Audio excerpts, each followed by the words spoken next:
আসসালামু আলাইকুম, কেমন আছেন সবাই? আশা করি সবাই ভালো আছেন। আমি আপনার দোয়া আলহামদুলিল্লাহ ভালো আছি।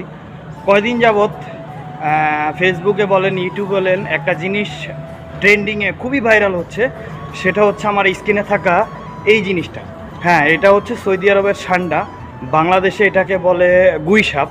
তো সান্ডা প্রচুর পরিমাণে এখন ভাইরাল। সান্ডার খ্যাপসা, সান্ডা খাওয়া, এই নিয়ে টোটাল পরিমাণে কফিলের মেয়ে, কফিলের সান্ডা, এই নিয়ে প্রচুর পরিমাণে কথাবার্তা চলতেছে। আসলে মূল ঘটনাটা কি? সান্ডা খাওয়া কি হালাল না হারাম সেটা অনেকে জানে না।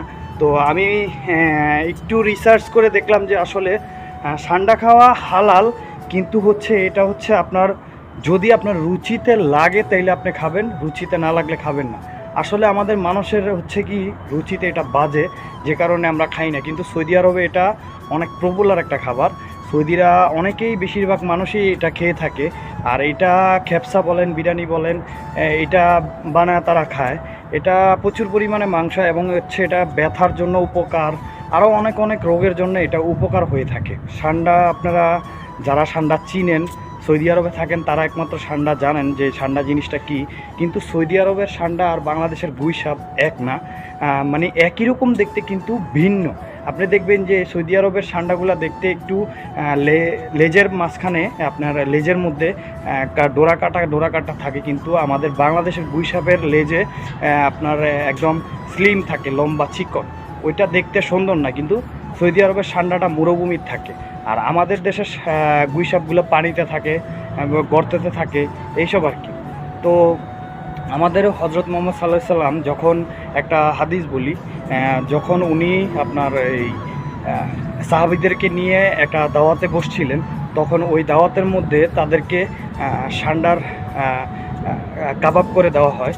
তো মহানবী সাল্লাল্লাহু আলাইহি সাল্লাম যখন ওই সান্ডা উনি দেখে নাই, উনি ওটা ধরতে যায়, ধরতে গেলে হঠাৎ করে সাহাবীরা বলে যে এটা তো হচ্ছে গিয়ে গুই সাপ, মানে সান্ডা, এটা কি আপনি খাবেন? তখন উনি হাতটা সরিয়ে নেয়।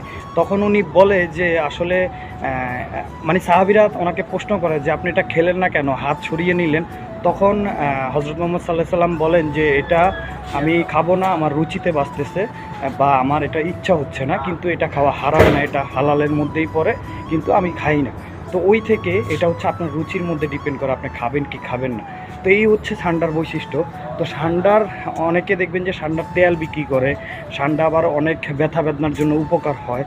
তো সৌদি আরবে প্রচুর পরিমাণে এটা ভাইরাল, বাংলাদেশও এখন প্রচুর পরিমাণে ভাইরাল।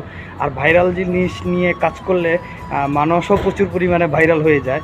তো যাই হোক, এই ভিডিওটা আমিও আপনাদের জন্য করে নিলাম, কারণ আপনারা যাতে জানতে পারেন যে আসলে সান্ডা জিনিসটা কী। তো ঠিক আছে, সৌদি আরবের মরুভূমিতে প্রচুর পরিমাণে সান্ডা পাওয়া যায়, কিন্তু এখন প্রায় এটা বিলুপ্ত হয়ে যাচ্ছে। কারণ হচ্ছে যে সান্ডা মানুষ প্রচুর পরিমাণে ধরতেছে, বাঙালি বলেন, সৌদিরা বলেন, মরুভূমিতে গেলেই যদি সান্ডা পায় ওইটা ধরে নিয়ে এসে বিক্রি করে। আর এই দেশে প্রচুর ভালো পরিমাণে, ভালো রিয়েল দামে সান্ডা বিক্রি হয়, যেটা সত্যি কথা। তো এই ছিল সান্ডার ভিডিও। যদি ভালো লাগে অবশ্যই ইউটিউব চ্যানেলটি সাবস্ক্রাইব করবেন, আমার জন্য দোয়া করবেন। সবাই ভালো থাকবেন। আসসালামু আলাইকুম।